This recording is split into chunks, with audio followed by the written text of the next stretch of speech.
कौन काले आई बस गिर गइल खाई में। बाबा पशुपति सबे डूबल बारोआई में।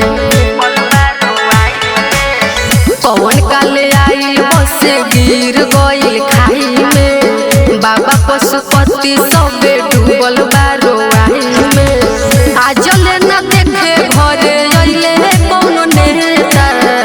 आजले न देखे घरे अइले कौनो नेता। केतना माई के ओरइले चहेता। केतना माई के ओराई गइले बेटा। केतना माई के ओरइले चहेता। Recording by Arohi Recording Studio.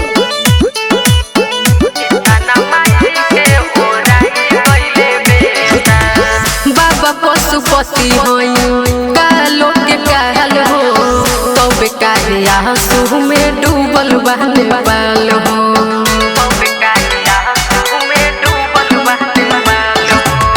टूट गइल सपना सारा 3 बजे राती में।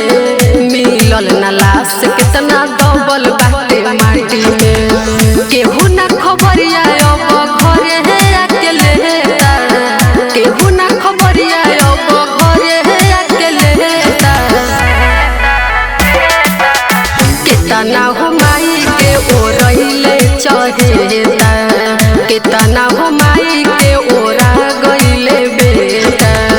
केतना माई के ओरइले चहेता।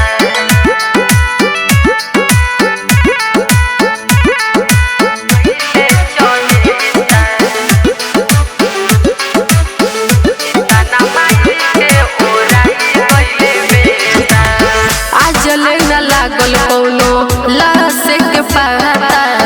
खुश के जरा के काम क्रिया नु होता।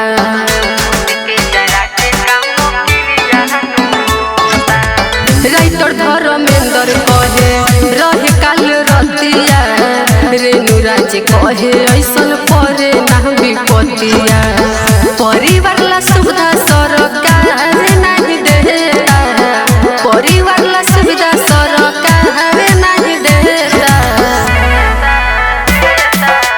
केतना माई के वो रहिले चहेता। केतना हो